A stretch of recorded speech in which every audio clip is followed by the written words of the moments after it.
नमस्ते सर्वांना, रवीना रेसिपी मध्ये तुमचं सर्वांचं खूप खूप स्वागत आहे। ते बघा मी नाश्त्यासाठी आज पराठे बनवून दाखवते मेथीचे। ते ही मेथी बघा मी बाजारातून आणली मंडईतनं। ती फुललेली मेथी आहे अशी। आपल्याला वाटतं कसं याची पानं पण बघा वेगळीच आहेत लांबट अशी। आपल्याला वाटतं याची भाजी कडू होते, पण मी याची भाजी पण बनवली तर अजिबात कडू नाही। जर बाजारात अशी मेथी भेटली तर नक्कीच तुम्ही घ्या। याची भाजी अजिबात कडू होत नाही, अशी फुललेली असते मेथी। ती पावसामुळे जर अशी हे झाले, हे बघा ते मी स्वच्छ धुवून घेतली। अशी लांबट पानं त्याची अशी। तर ही मेथी आहे ना अजिबात कडवट नाही होत याची भाजी। त्यात मी भाजी पण बनवली।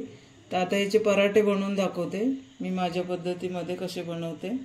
आणि हे बघा आता ही मी बारीक धुवून स्वच्छ घेतले। आता बारीक ही कट करून घेते। ते बघा मी बारीक कट करून घेतलेले मेथी, हे बघा। तर आता मी हे थोडंसं बेसन घेतलंय चवीपुरतं, म्हणजे छान लागतात पराठे चवीला।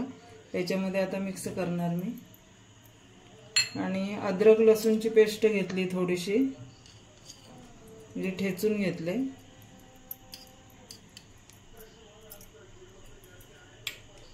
ओवा घेतलाय। ओवा थंडीच्या दिवसात, आता पावसाळ्यात बरा असतो पोटासाठी आपल्या।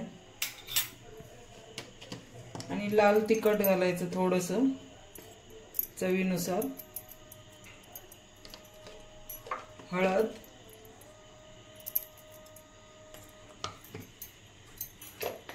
जिरे पावडर थोडीशी, धने पावडर थोडीशी घालायची,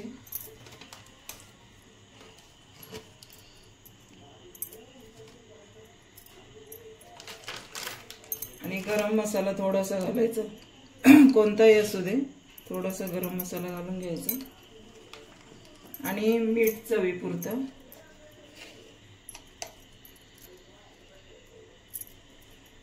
हे सगळं मिक्स करायचं। आणि हे बघा मी आता याच्यामध्ये आहे ना हे एरंडेल तेल म्हणजे कस्टर्ड ऑइल। तर हे आपलं म्हणजे असं आपल्या खाण्यात येत नाही, पण हे शरीरासाठी खूप चांगलं असतं। आपलं पोट साफ होतं आणि वात पित्त वगैरे दोष पण नाहीसे होतात।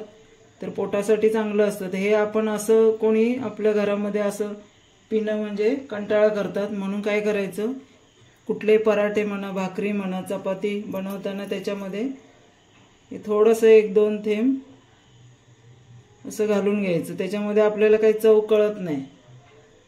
ते बघा मी थोडंसं घालून घेतलंय। ती बॉटल अशी आणूनच ठेवायची, बाजारात मिळते ही मेडिकलमध्ये वगैरे।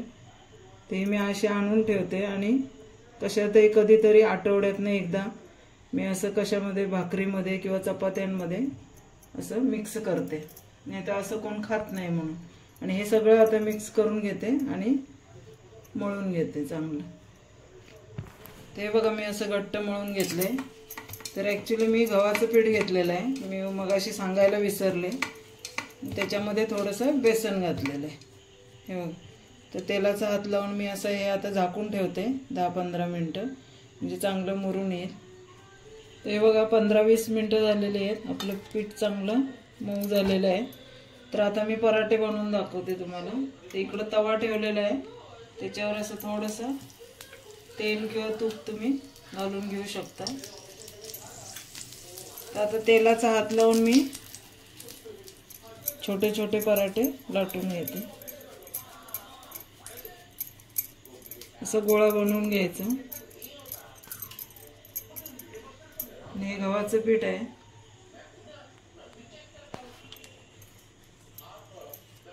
तर जास्त पातळ नाही बनवायचं, थोडंसं जाडसर ठेवायचं, म्हणजे खुसखुशीत राहतं थोडं। एकदाच पिठामध्ये व्यवस्थित दाबून घेतलं ना की दुसऱ्यांदा गरज नाही पडत एवढी पिठाची।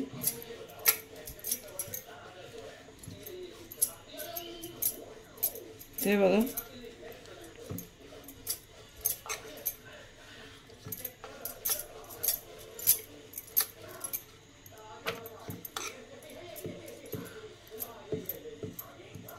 अशा कडा लाटून घ्यायच्या आणि असंच ठेवायचं, जास्त पातळ नाही करायचं।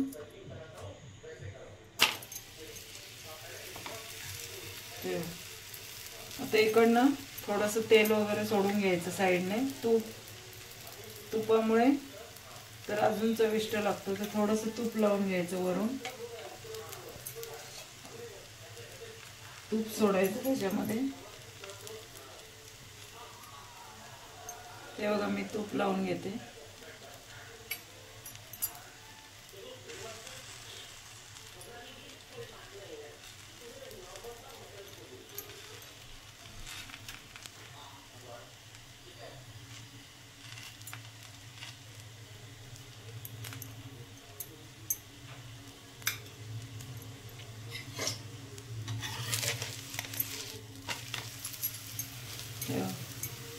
पहिला तवा थोडा तापलेला होता. तवा तापल्याशिवाय नाही टाकायचं. आणि आता गॅस थोडासा मीडियम करायचा आणि इकडनं चांगलं तूप लावून घ्यायचं.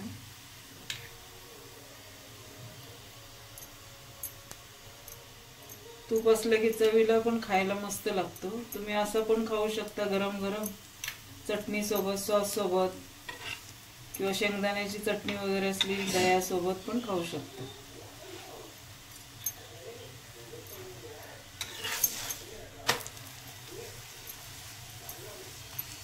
हे बघा पीठ आपलं दिसत नाही.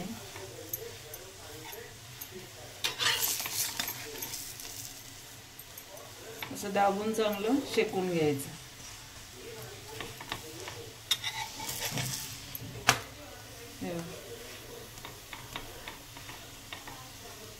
हे थोडंसं जाडसर असल्यामुळे थोडं 5 मिनिटं चांगलं शेकून घ्यायचं. चपाती आपली कशी पटकन पातळ असते म्हणून शेकून येते.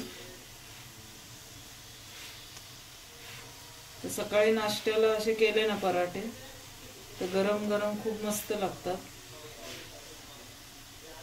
कोणी कोणी चहा सोबत पण खातं आणि झटपट होतात.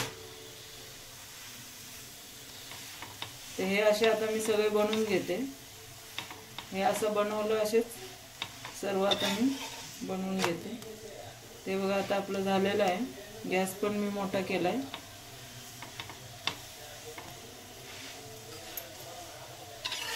हे बघा हे पराठे चांगले खरपूस व्यवस्थित भाजून घेतले ना तर 2-3 दिवस चांगले राहतात. प्रवासाला पण तुम्हाला कुठेही असे गरम गरम घेऊन जाऊ शकता. चांगले मऊसूत राहतात. तर सर्व मी बनवून घेते. हे बघा आपले पराठे तयार झालेले आहेत. मी सॉस सोबत सर्व केलेले आहेत. तर तुम्हाला ही रेसिपी कशी वाटली नक्की कमेंट्समध्ये सांगा. आणि माझ्या चॅनलला नवीन असाल तर सबस्क्राईब करायला विसरू नका. लाईक करा आणि शेअर करा.